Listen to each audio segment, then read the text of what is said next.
So let's take a look at adding and subtracting radicals.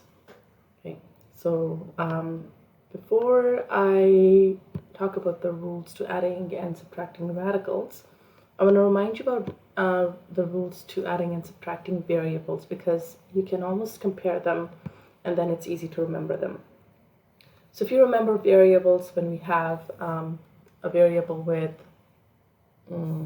two same variables, so we call them the like variables, we always make sure that if they're the same variables, then we just combine.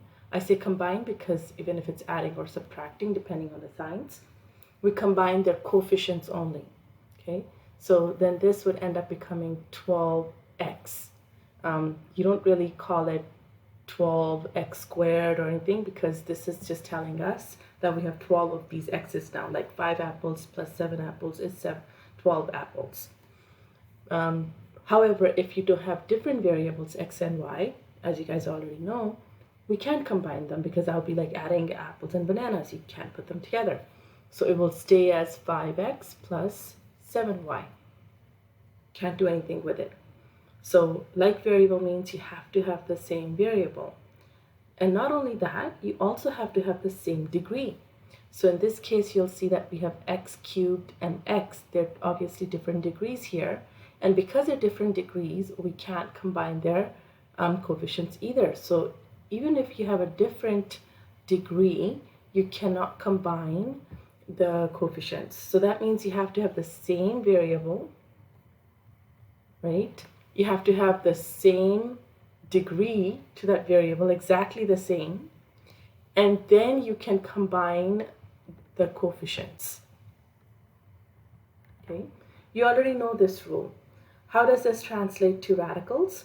Well, in radicals, it's the same idea. The radicands here act as your variables. Okay, so you have to have the same radicand and the same index, which acts like your degree. So this is almost like having x and x here. So here we have a radicand 2 and an index 2. So in this case now, you'll combine your coefficients. So this will become 12.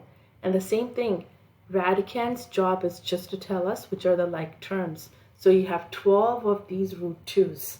It doesn't become root 4. Okay, so this is very important again. It does not become root 4. If you have root 2 and root 2, it ends up being just root 2. But you have 12 of them now.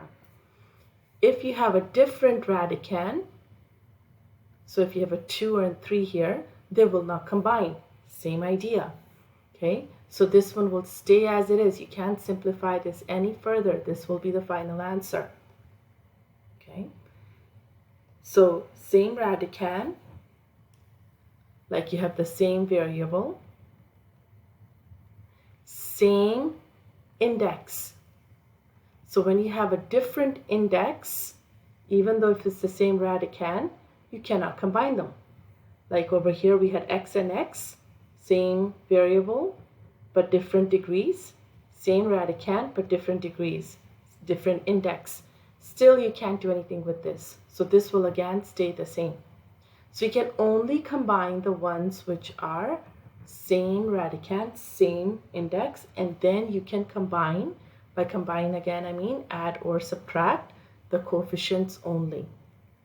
Okay, so these are the rules to adding and subtracting radicals. To add and subtract radical, they must be able to be like radicals, meaning same radicand, same index. Okay, and then you may add or subtract the number outside the coefficient of that one. Now, in some questions, as you'll see in there, you'll see that that they will come up like that, but those are the easy ones. Most probably we're going to see that the numbers don't look the same, like the one over here. So this is on the same page, page 101, but this is towards the bottom of your workbook. It looks like we can't add these questions because it seems like the radicands are different, but they're actually not, because we haven't simplified all of them yet. So root 2 is already simplified, so that's why they just rewrote it.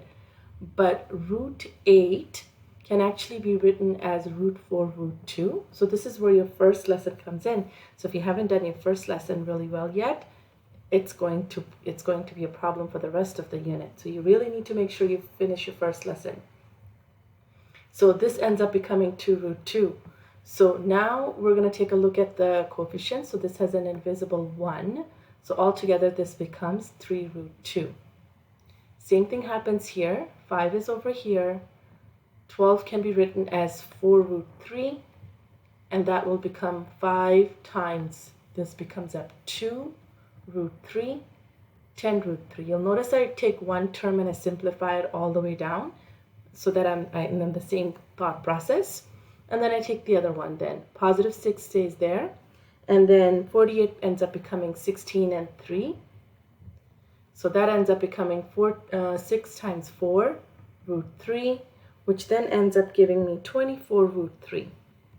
Now that I've simplified them completely, this is where I get to check. Both the same radicands, yes. The same index, yes. Let's combine their coefficients. So that's my final answer.